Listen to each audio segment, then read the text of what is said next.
palais présidentiel en ce 13 février 2020. 5 ambassadeurs et plénipotentiaires présentent leur lettre de créance au chef de l'État Idriss Déby Itno. À suivre ce ballet diplomatique au tout début du journal. Festival international des cultures sahariennes FISCA 2020, l'événement aura lieu du 28 mars au 23 avril à Amdjaras, chef-lieu de l'UNEDI-Est. Vu l'importance du festival, le ministre secrétaire général de la présidence de la République demande au comité d'organisation de mettre les bouchées doubles pour la réussite de l'événement. La communauté internationale et le Tchad avec célèbre ce 13 février la journée de la radio. Comment se porte ce vieux média dans notre pays? Reste-t-il toujours le médium le plus accessible? Quelle place occupe-t-il dans le développement de la nation? Dossier à suivre dans ce journal. Bonsoir à tous et merci de suivre les informations sur Télé Tchad. Je l'annonçais au sommaire que le chef de l'État, Idriss Déby Itno, a reçu ce 13 février les lettres de créance de 5 nouveaux ambassadeurs, à savoir celui du Vatican, de la Norvège, de la Suisse, de l'Inde et de la République populaire et démocratique de Corée. C'était chacun à son tour à la présidence de la République. Tous les nouveaux diplomates ou chefs de mission ont exalté les bonnes relations entre leurs pays respectifs et le Tchad et ont promis d'œuvrer pour le renforcement. Djibril Noualwali. C'est dans la plus grande solennité que s'est déroulée cette manche de présentation des lettres de créance au président de la République Idriss Déby Itno. Le bal a été ouvert par le nonce apostolique. Le souverain pontife sera représenté au Tchad par Monseigneur Santiago de White Guzman. Cet Espagnol âgé de 55 ans entend faire de l'accompagnement de l'Église catholique locale sa priorité. S'engager à accompagner l'Église catholique locale, ces différents engagements, projets et surtout pour ici la présence du ministre de cette église catholique tchadienne et dans la réalité du pays pour continuer la mission. Et surtout, nous sommes contents d'avoir pu rencontrer le président et partager ces moments. Comme le Vatican, la Norvège entretient également de bons rapports avec le Tchad. La présentation des lettres de créance a donné l'occasion au nouvel ambassadeur norvégien, paré de ses accoutrements traditionnels, d'entretenir le chef de l'État Idriss Déby Itno sur le virage opéré par la diplomatie de son pays, marqué par l'ouverture pour la première fois d'une mission diplomatique dans les pays francophones. Oslo et N'Djamena sont sur la même longueur d'onde sur nombre de dossiers brûlants de l'heure touchant la stabilité mondiale, soutient Ole Andreas Lidman. Nous sommes de même avis, le Tchad et la Norvège, que l'ordre international et aussi un ordre mondial basé de règles est primordial pour nos pays. Aussi, nous sommes en train de monter des actions et engagements bilatéraux avec des échanges et nous sommes très conscients de l'opportunité de travailler avec le Tchad et le pays autour du bassin du lac Tchad pour améliorer la situation humanitaire et aussi de faire face à la menace de sécurité. L'ambassadeur Ole Andreas Lindman, diplomate de carrière, 57 ans, jusqu'à la date de sa nomination, était consul général de la Norvège dans le nord de la Russie, où, disait-il, avec un brin d'humour, il faisait moins de 38 degrés, à l'opposé de la température qui prévaut dans l'ensemble des pays du G5 Sahel, couverts par sa juridiction. Un climat pas du tout étranger pour l'ambassadeur suisse au Tchad, avec résidence à Abuja, où il est en poste depuis 2018. Georges Alois Steiner entend mettre tout son énergie au service de la coopération tchado-helvétique déjà solide et basée sur la confiance et le respect mutuel, confie l'ancien chef du centre de gestion des crises à Berne. On a souligné la bonne base de la coopération entre la Suisse et la République du Tchad qui dure depuis beaucoup d'années. On s'est aussi mis d'accord qu'on continue à fortifier et à solidifier cette très bonne collaboration qui existe à ce stade et à ce moment entre le Tchad et la Suisse. Et j'ai aussi souligné de ma part que les domaines dans lesquels la Suisse est active en soutien du plan national de développement sera continué et que l'engagement de la Suisse doit être basé sur un partenariat de confiance et de respect. Et je crois que c'est exactement ce que nous avons fait pendant les décennies passées et c'est exactement ce que nous allons faire dans les années à venir. Abuja, centre d'opération depuis lequel Georges Alois Steiner va mener son travail, l'est également pour Abhay Thakur, le haut-commissaire de l'Inde au Tchad. Le cérémonial protocolaire lui a également été déroulé à l'occasion de la présentation de ses lettres de créance, l'accréditant comme haut représentant de ces grands pays d'Asie auprès du chef de l'État. Son premier contact avec le président de la République, Idriss Déby Itnou, lui a permis de fixer l'horizon de la coopération telle que souhaitée par New Delhi. Le volume commercial, très important, soutient-il, témoigne de la solidité des liens diversifiés entre l'Inde et le Tchad. We are delighted to welcome the opening of the Chadian embassy in New Delhi. Ce serait un excellent départ pour booster cette relation avec l'ouverture de la nouvelle ambassade avec un ambassadeur tchadien qui vient d'être nommé et qui va prendre position à New Delhi prochainement. Dans le même temps, nous sommes en train de préparer une nouvelle mission de l'Inde qui viendra s'installer en N'Djamena avant la fin de l'année, qui sera le départ de la venue d'un ambassadeur très prochainement. Will usher in the next phase of our very close bilateral cooperation. Le nouvel ambassadeur de la République populaire et démocratique de Corée, John Tong-chol, à qui est revenu l'honneur de clore ce ballet diplomatique de la matinée du 13 février 2020, a gravi tous les échelons de la diplomatie de son pays, tout en exaltant l'excellence des relations bilatérales et de coopération entre son pays et le Tchad. Il a fait part de sa ferme volonté d'apporter sa contribution pour renforcer l'axe N'Djamena-Pyongyang, ajoutant qu'entre son pays et l'Afrique, les relations sont anciennes et frappées du sceau de l'estime réciproque et de la solidarité. Merci Djibrine. On l'apprend que ce ballet diplomatique s'est poursuivi jusqu'à cet après-midi. Le chef de l'État Idriss Déby Itnou a reçu donc 6 autres ambassadeurs venus lui présenter leurs lettres de créance à suivre dans le cours de ce journal. Mais restons toujours à la présidence de la République où le ministre d'État, ministre secrétaire général de la présidence de la République Kalzebe Paimi Debe a fait une communication ce matin. Dans sa communication, le ministre secrétaire général de la présidence de la République demande aux membres du comité permanent d'organisation du Festival international des cultures sahariennes FISCA de mettre les bouchées doubles pour être dans le délai du festival fixé pour le 28 mars au 23 avril 2020 à Amdjaras, chef-lieu de l'Enedi Est. Reportage Youssouf Abdraman Aligat. Mis en place le 10 février dernier, le comité d'organisation du Festival international des cultures sahariennes, FESCA, édition 2020, a pour mission de coordonner, élaborer le budget et sensibiliser les artistes nationaux et internationaux en vue de la bonne tenue de ces grands messes des cultures sahariennes. La réussite de cet événement hautement culturel et artistique nécessite une bonne préparation.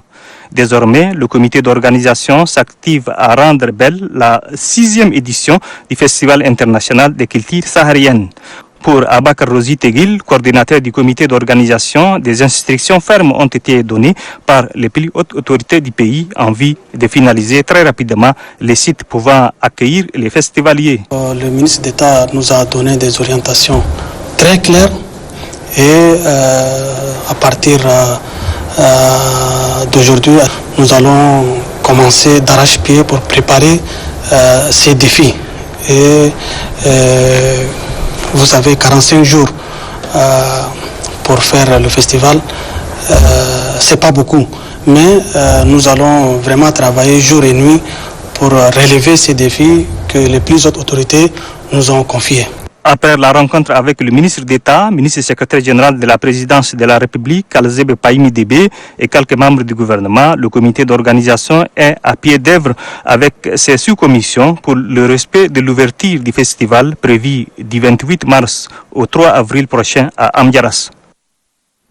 Dans son adresse, le ministre d'État, ministre secrétaire général de la présidence de la République Kalzebe Paimi Débé, a signifié que le Festival international des cultures sahariennes verra un nombre important de délégations venant du continent et que le comité d'organisation doit s'atteler pour la réussite de l'événement. Suivez. Nous souhaitons vivement que ces souhaits soient réalisés sans pour autant oublier que 45 jours, ce n'est pas beaucoup, mais 45 jours, c'est suffisant pour quelqu'un qui a la volonté vraiment de participer. La participation de nombreux pays. Il y a eu l'Algérie, je crois, le Maroc, la Mauritanie, le Niger, c'est du Moyen-Orient, c'est de la France. Et pour ceux qui n'avaient pas pu assister, qui n'avaient pas vu, je crois qu'ils ont raté beaucoup de choses. Un rendez-vous du donner et de recevoir important. Je crois que cette année, ça risque d'être meilleur. À vous de valoriser le patrimoine culturel, de permettre l'attraction nécessaire. Le tout, c'est pas l'aspect événementiel, l'aspect culturel, et tout. Les objectifs, c'est à terme aller vers la promotion d'une vraie industrie touristique. Rendons-nous au palais de la démocratie où le président de l'Assemblée nationale a reçu l'ambassadeur extraordinaire et plénipotentiaire de la République fédérale et démocratique de l'Inde au Tchad, au centre des discussions, la coopération bilatérale entre les deux pays. Ali Ibrahim Suleiman. Après avoir présenté ses lettres de créance au président de la République Idriss Déby Itno, l'ambassadeur de la République fédérale et démocratique de l'Inde au Tchad, avec résidence à Abuja au Nigeria, son Excellence Abhay Thakur est venu à l'hémicycle pour une visite de courtoisie au président de l'Assemblée nationale, Dr Harun Kabadi. Assisté de ses proches collaborateurs, le président de l'Assemblée nationale a échangé avec le diplomate indien sur les relations bilatérales, tant dans les domaines diplomatiques, culturels, commerciaux qu'éducatifs, qu'entretiennent N'Djamena et New Delhi. L'ambassadeur Abhay Thakur à sa sortie d'audience. C'est un grand honneur aussi de rencontrer le président de l'Assemblée nationale avec qui il a échangé énormément sur les capacités de construire une très bonne relation entre le Tchad et l'Inde. Et comme vous le savez, cette relation entre le Tchad et l'Inde est une relation vieille de plusieurs décennies, pour ne pas dire plus. Et il en veut pour preuve le fait que plus de 5000 Indiens, plus de 5000 Tchadiens au Tchad parlent l'hindou sans avoir jamais été en Inde. La République fédérale démocratique de l'Inde, située dans le continent asiatique, occupe le deuxième rang des pays les plus peuplés au monde avec 1,355 milliard d'habitants juste après la Chine. L'Inde est bien présente au Tchad à travers la société industrielle de montage des matériels agricoles et tracteurs Simatrak, l'usine de transformation de fruits, celle de la filature et bien d'autres projets. Restons toujours au palais de la démocratie pour parler de la clôture de la première session de la Commission nationale des droits de l'homme, séance au cours de laquelle les membres de la CNDH ont procédé à l'élection du bureau exécutif de leur organisation. Doba Robert. La cérémonie marquant la clôture de la première session de la Commission nationale des droits de l'homme a été consacrée à l'élection et au tirage des membres portant détermination de la durée de leur mandat. C'était un vote à bulletin secret supervisé par le bureau d'âge en présence des élus du peuple avec à leur tête le président de l'Assemblée nationale, Dr Harun Kabadi, du ministre de la Justice, du président de la Cour suprême, du représentant de la haute commissaire des Nations unies des droits de l'homme au Tchad, chef de bureau pays et des ambassadeurs accrédités au Tchad. Il s'agit au cours de cette opération de doter la CNDH d'un bureau exécutif. C'est un bureau composé d'un président, d'un rapporteur et d'un questeur. Au bout de cette opération, la présidence de la CNDH est assurée par Djida Oumar Mohamed, désigné au sein de la dite organisation au titre des personnalités indépendantes. Bengal Larmé-Jacques, issu des organisations des professionnels des médias, se voit confier le poste de rapporteur. La question revient à Zara Torna, issu des syndicats des magistrats. Le tirage au sort détermine le mandat de Ndergen Dia Michel, né Oudou Danamadi Nela Clarisse et Miamarde Zara de 2 ans. Le bureau exécutif et les 5 autres commissaires ont un mandat de 4 ans. La priorité, chez moi, c'est d'abord d'installer la Commission nationale des droits de l'homme. Comme vous le savez, c'est une toute nouvelle institution de la République.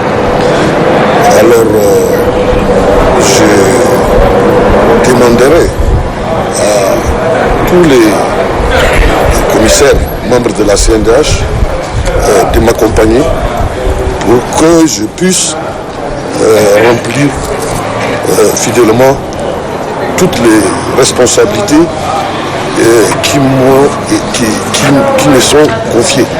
Sur les 11 membres de la Commission nationale des droits de l'homme, l'on dénombre 5 femmes. Pour le président de l'Assemblée nationale, cette forte représentation des femmes au sein de la CNDH est une manifestation concrète de la politique genre mise en œuvre par le gouvernement. Et c'est conforme aux orientations du président de la République, Idriss Déby Itno. En procédant à la clôture de cette session ordinaire de la CNDH, le président de l'Assemblée nationale a invité les membres de la CNDH à se mettre résolument au travail. Suivez le président de l'Assemblée nationale, Haroun Kabedi. Vous aurez assumé une mission exaltante qui est celle de veiller au respect des droits de l'homme consacrés par la Constitution et d'autres instruments juridiques nationaux ou internationaux, et ce en vue de créer les conditions d'une vie paisible et harmonieuse en société, car la problématique des droits de l'homme a souvent perdu l'image de nombreux pays du monde au rang duquel se trouve notre pays. Pour ce faire, vous devez transcender les intérêts partisans de vos associations et corporations respectives pour vous consacrer essentiellement et uniquement à la défense de l'intérêt général pour lequel vous avez été choisi. C'est en cela que réside la noblesse et la grandeur de votre mission, qui s'exercera parfois dans un contexte très difficile. Les enjeux et les défis auxquels vous serez confrontés sont à la hauteur de l'espoir et de la confiance qui ont été placés en vous, en raison notamment de vos valeurs intrinsèques et de votre engagement au service de vos concitoyens. Revenons à la présidence de la République pour parler du ballet diplomatique qui s'est poursuivi jusqu'à cet après-midi où le chef de l'État, Idriss Déby Itno, a reçu 6 ambassadeurs venus donc lui présenter leurs lettres de créance à Sirana Mbatingar.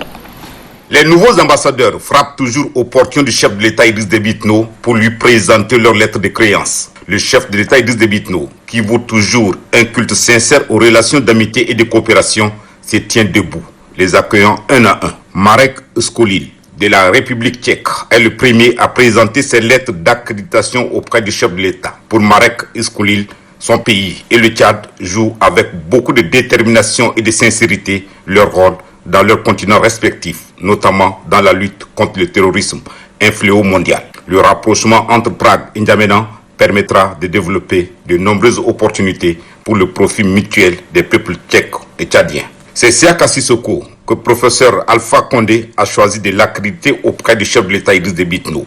Pays africains de l'espace francophone, la Guinée et le Tchad, qui ont un héritage commun, se consultent régulièrement au sommet sur des questions continentales et internationales sur lesquelles ils parlent toujours d'une même voix. Après avoir remis ses lettres de créance au chef de l'État, Siaka Sissoko parle de la vision commune des deux chefs d'État.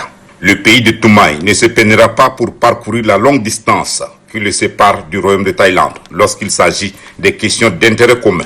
Bangkok et N'Djamena, qui célèbrent cette année le 30e anniversaire de leurs relations diplomatiques, entendent les raffermir pour mettre en valeur toutes les potentialités dont regorgent la Thaïlande et le Tchad, a fait savoir l'ambassadeur plénipotentiaire Saxi Fromiotti. La santé et l'agriculture figurent au nombre des priorités énumérées par le diplomate. David Neves est lui le nouvel ambassadeur extraordinaire et plénipotentiel de Venezuela au Tchad. Après avoir présenté ses lettres de créance au chef de l'État Idriss Déby Itno, il s'est dit déterminé à œuvrer pour le rapprochement des Vénézuéliens et Tchadiens, dont les pays possèdent de nombreuses ressources. Les mines, le pétrole, l'agriculture, l'éducation sont au nombre des domaines sur lesquels il dit vouloir mettre un accent particulier dans le cadre des liens séculaires d'amitié et de coopération entre son pays et le Tchad durant sa mission. Accra a porté son choix sur Na Boulina Saka pour le représenter à N'Djamena. Le Tchad et le Ghana entretiennent depuis des lustres des relations séculaires de coopération et d'amitié et sont sur la même longueur d'onde sur toutes les questions touchant l'Afrique et le monde, a déclaré le diplomate ghanéen. Il s'agit maintenant de travailler pour le brassage entre Tchadiens et Ghanéens.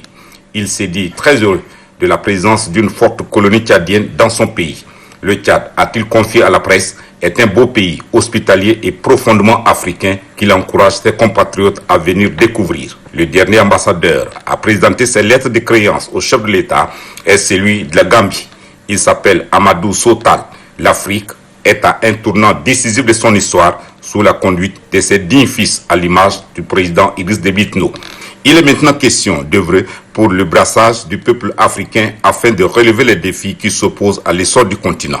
Sa mission, a-t-il poursuivi, est justement d'œuvrer pour le brassage entre Gambiens et Tchadiens. Ce sont en tout 21 ambassadeurs qui ont présenté en 2 jours leurs lettres de créance respectives au chef de l'État Idriss Déby Itno. Si certains ambassadeurs ont remplacé leurs prédécesseurs arrivés en fin de mission, d'autres arrivent au Tchad comme premier ambassadeur de leur pays. De quoi se réjouir. Le Tchad a retrouvé sa place dans le concert des nations, et ce, à l'actif du chef de l'État Idriss Déby Itno, qui, dès le 1er décembre 1990, s'est évertué à lui donner cette place. Ce qui lui force aujourd'hui l'admiration et l'amitié à l'échelle mondiale. Le ministre de la Santé publique et l'ambassadeur de l'Allemagne au Tchad et le représentant de l'OMS au Tchad donc, ont visité le laboratoire mobile de surveillance des fièvres épidémiologiques installé au 3e arrondissement. C'est un don de la République d'Allemagne pour faire face à toutes les maladies. Idriss Oumar Idriss. Le Tchad se dote d'un laboratoire mobile pour les surveillances des fièvres hémorragiques.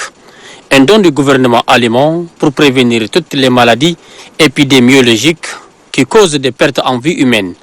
Pour s'assurer du fonctionnement de ces appareils, les ministres de la Santé publique et les partenaires ont effectué cette descente. À tour de rôle, les techniciens ont expliqué à la délégation les mécanismes de fonctionnement de ces appareils. Il nous manque énormément de capacités de laboratoire pour diagnostiquer ce coronavirus nouveau. Donc c'est vraiment une chose très importante, c'est une avancée extraordinaire maintenant. Il faut que ce laboratoire, on puisse le faire fonctionner pour que tous les hôpitaux puissent bénéficier de son expertise, à mon avis.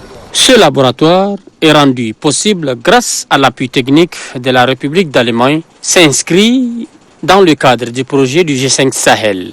Ces analyses s'effectuent et je suis convaincu, non pas seulement que c'est une contribution pour la santé de la population tchadienne, mais aussi pour la coopération entre nos 2 pays. Afin de garantir la fonctionnalité de ces laboratoires, le ministre de la Santé publique, Mahmoud Youssouf Khayal, insiste sur les qualités des techniciens. Nous n'avons même pas besoin de faire une formation complémentaire, non. Nos jeunes Tchadiens, que vous les avez vus tout de suite, sont compétents d'utiliser tout ce qu'on a comme appareillage, comme équipement de laboratoire de dernière génération et déterminer le virus.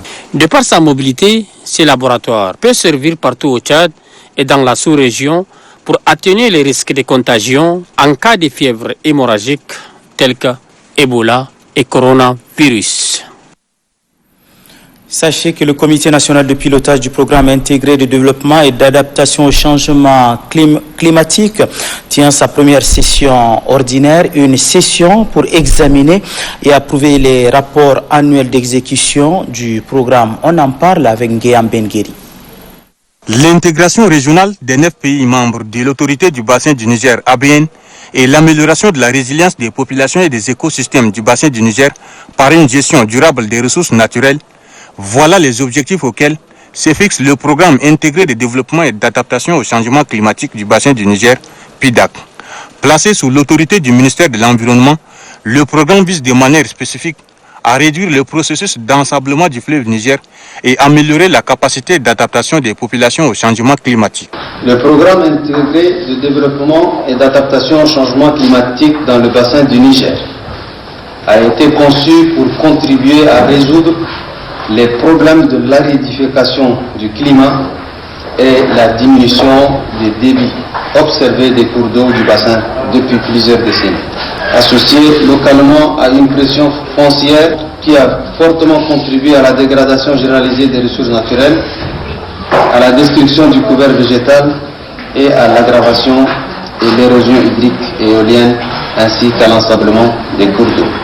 Pour cette première session ordinaire, le comité national de pilotage est chargé de veiller à la bonne exécution du programme au niveau national en examinant et en approuvant un plan de travail et un budget annuel. Je suis très ravi à l'occasion de ma présence au pays d'assister avec vous au niveau du comité de pilotage.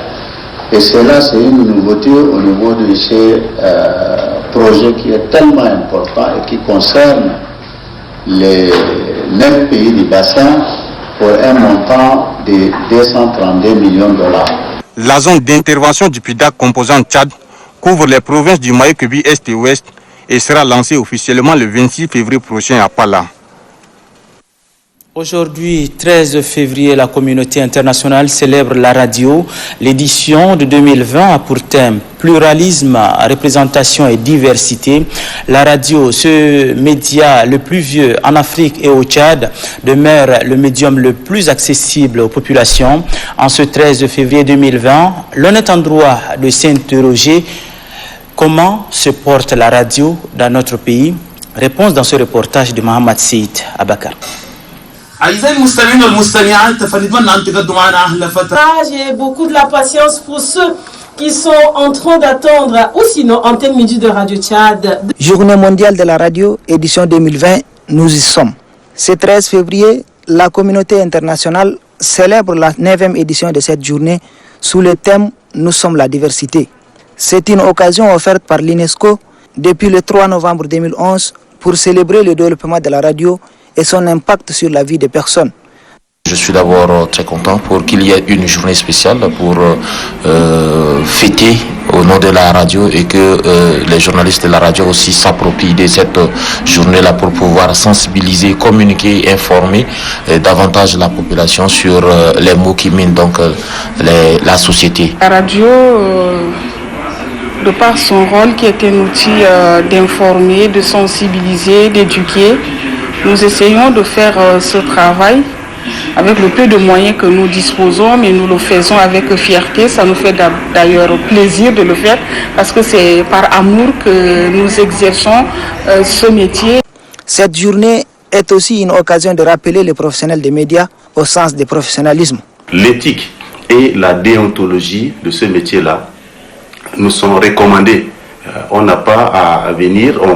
Depuis quelque temps, les gens sont en train de parler de ce phénomène des journalistes d'intervention rapide qui ternissent l'image de notre métier. Et notre combat est également contre ces brebis galeuses. Moi, je préfère les appeler comme ça. Ce qu'il faut retenir, c'est un métier qui a ses exigences.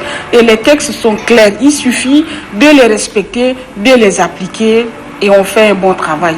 En dépit des difficultés qu'ils éprouvent, les radios et leurs acteurs sont restés attachés à leur mission, jouant l'interface entre le citoyen, l'autorité et les autres acteurs.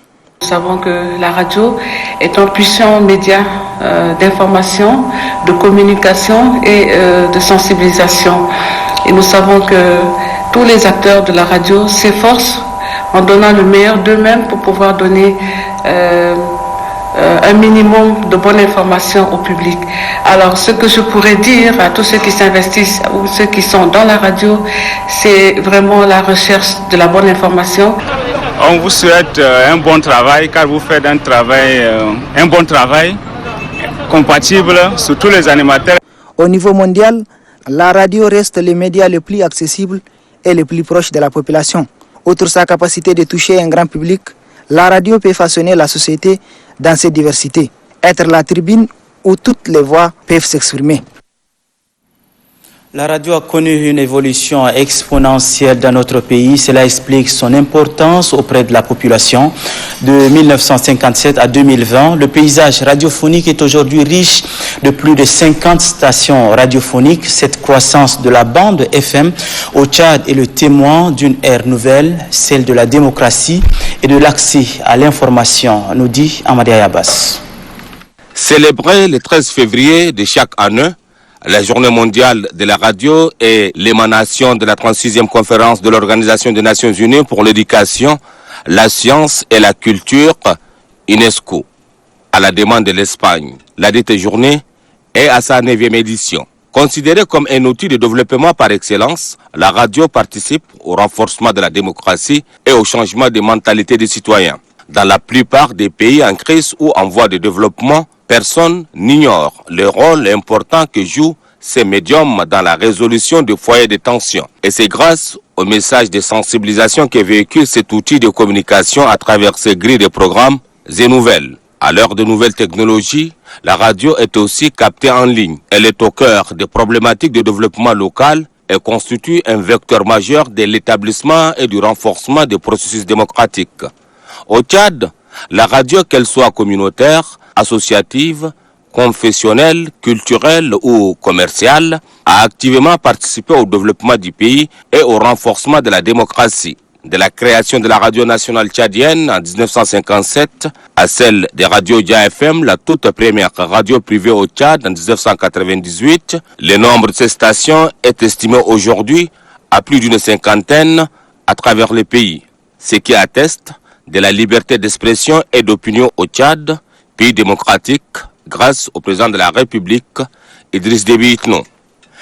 Le gouvernement de la République du Tchad, conscient du rôle combien important que joue la radio dans une société en quête de bien-être harmonieux, encourage, sans commune mesure, les initiatives privées et communautaires de création de radios en vue d'offrir aux populations, quel que soit leur niveau d'instruction, la possibilité de participer au débat public et au combat que mène l'humanité face aux défis importants de l'heure, à savoir les défis du changement climatique, de la pauvreté, de l'extrémisme violent qui ne peuvent trouver leur réponse que dans notre aptitude à communiquer.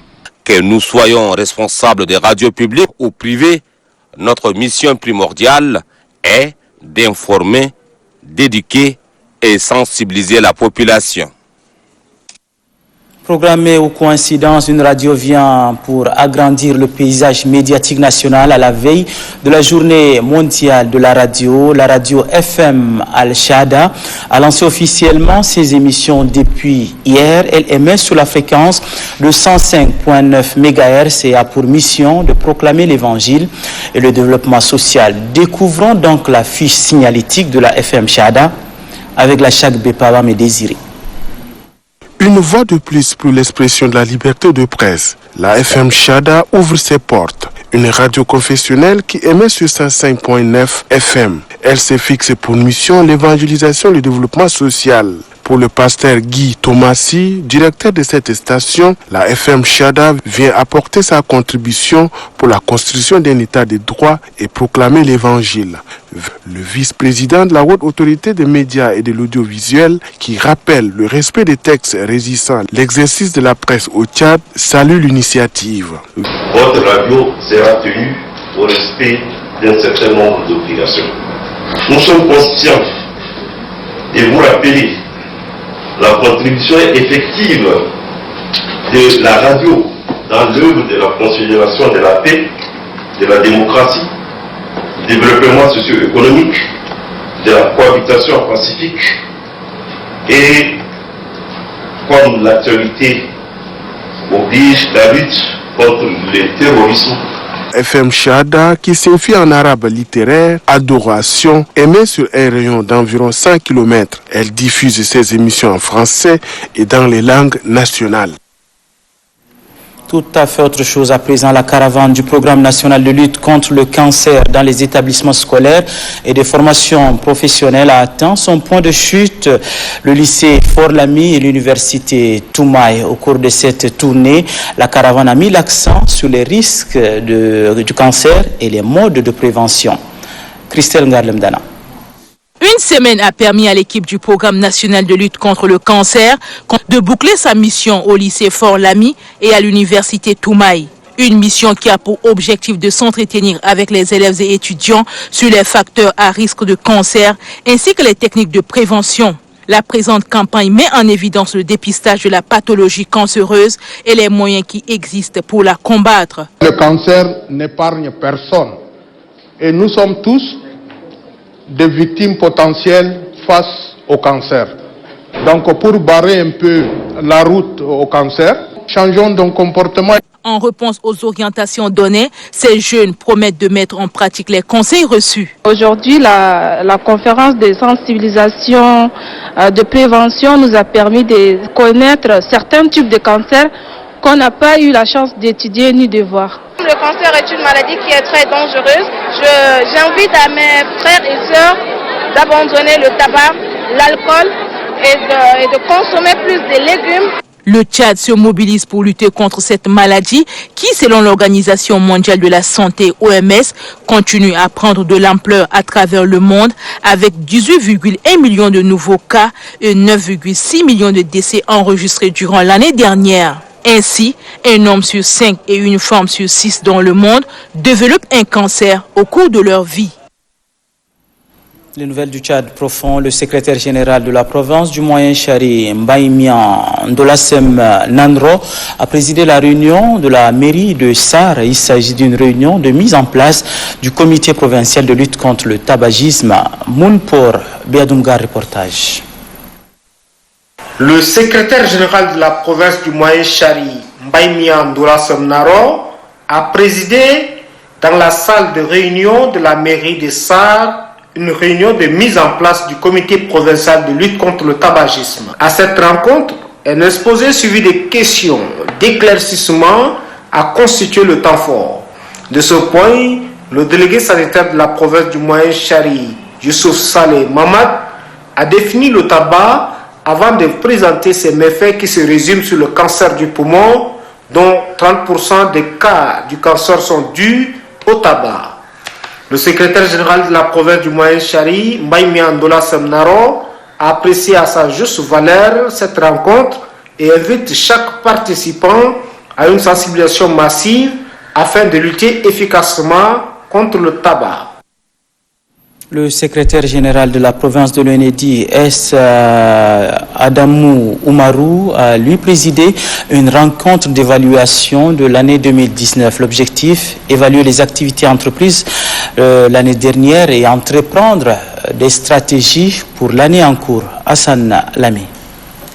Une année passe, une autre arrive et c'est le moment d'évaluer tout ce qui a été fait. À cet effet, les autorités administratives, militaires, traditionnelles, religieuses, les humanitaires et les chefs de service ont dit oui à ce rendez-vous. Du côté des forces de défense et de sécurité, l'on relève qu'elles ont consenti beaucoup d'efforts pour le maintien de la paix, de la cohabitation pacifique et de la sécurité. Les délégués de la santé déclarent qu'un combat sans merci a été livré contre le paludisme, la poliomyélite, le trachome, les piqûres de scorpions et autres.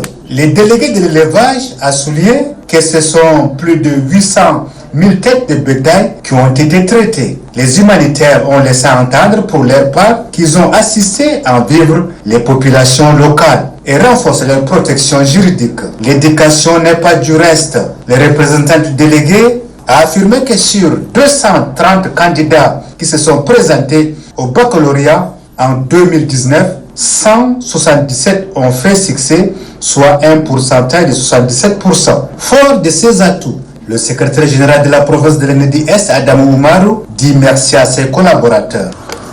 Il y a lieu de féliciter et de remercier les différents chefs des institutions étatiques et para-étatiques implantés dans la province de l'Unédi Est, notamment les commandants de forces de défense et de sécurité. Quelques délégués se sont plaints de manque de moyens roulants.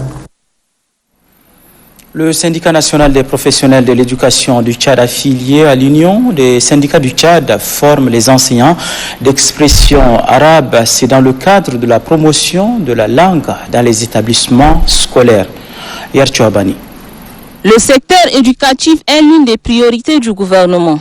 Pour accompagner le gouvernement dans ce secteur, en vue de donner à l'école tchadienne toutes ses lettres de noblesse, le syndicat national des professionnels de l'éducation du Tchad, affilié à l'Union des syndicats du Tchad, renforce les capacités des enseignants arabophones de la commune du 5e arrondissement. Ils auront à se familiariser avec les notions liées sur la thématique solidarité et dialogue.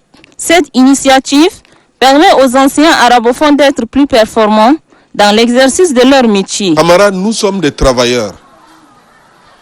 Et en tant que travailleurs, il y a une chose qui nous lie, c'est la solidarité. Si nous ne sommes pas ensemble, nous ne pouvons pas bien travailler. Le secrétaire général des SINAPEC, Chérif Saleh, invite les participants à une assiduité et au dynamisme afin de tirer le meilleur des connaissances. Cette formation sera élargie aux enseignants francophones de la dite commune. Parlons à présent de cette audience au Conseil supérieur des affaires islamiques. Le président du CESAI du Tchad a donc reçu le vice-président de la faculté de médecine de l'université Al-Azhar d'Égypte. Compte rendu, Abdul Keoul.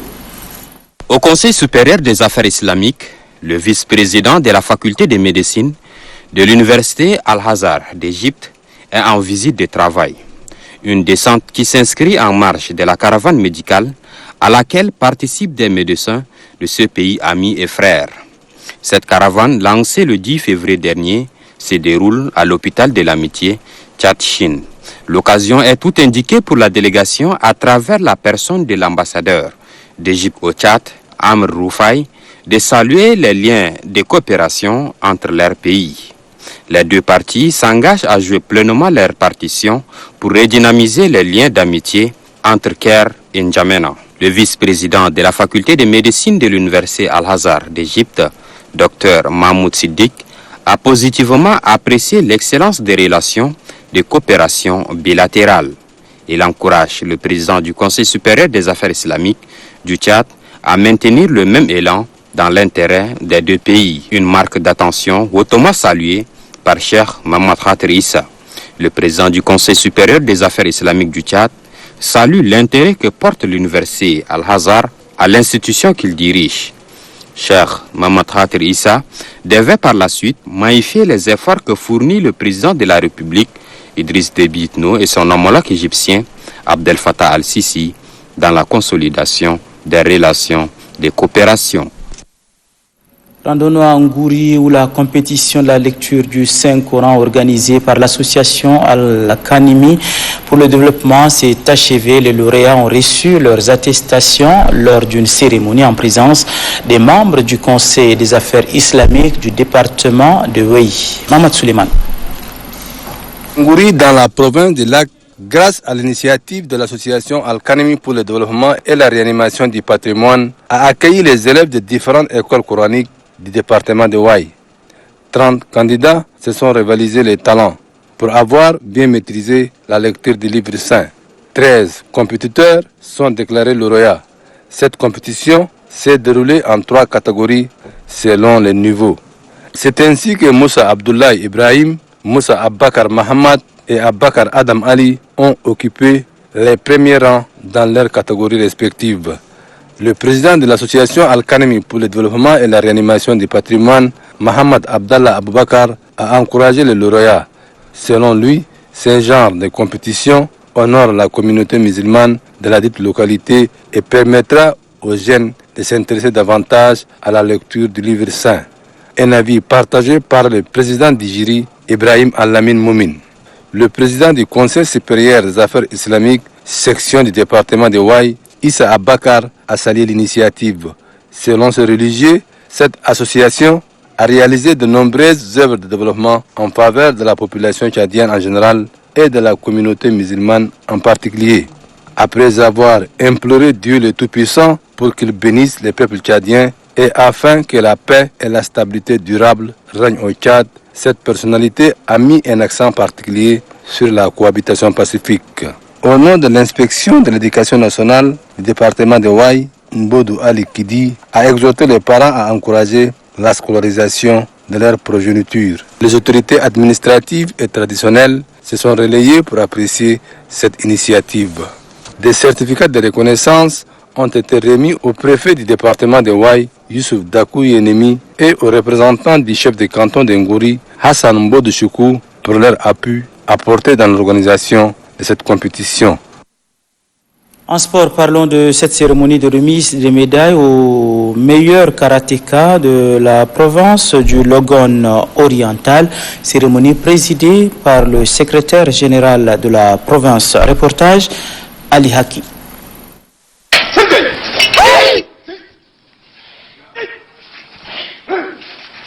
Sur la dizaine de karatékas du Logone oriental ayant participé au 6e championnat national de karaté à Mondou en décembre 2019, la moisson a été bonne. Ce sont 13 médailles qui ont été récoltées en combat individuel tout comme en collectif. Les filles détiennent le palme d'or avec 10 médailles dont 8 en argent et 2 en bronze. 2 passages grades en ceinture noire, première et troisième dan avec succès, puis un trophée remporté par l'équipe féminine vient couronner la participation du Logone oriental à ce championnat national de karaté. L'entraîneur de l'équipe de karaté du Logone oriental, Dimadoum Tanar, n'a pas manqué d'encourager les karatékas et à remercier les autorités locales pour leur soutien ayant abouti à ce résultat. Le délégué provincial à l'éducation et à la jeunesse, le Memadine Kounro Raphaël, s'est félicité du résultat obtenu par les athlètes et a signifié que c'est un honneur pour la province. Le délégué a invité les karatékas au respect de certaines valeurs telles que la discipline, la rigueur dans le travail, le respect pour les résultats encore plus éclatants à l'avenir. Le secrétaire général de la province du Logone oriental, Adam Adami Youssouf, tout en se réjouissant de ce résultat qui hisse la province du Logone oriental à un certain niveau sur le plan national,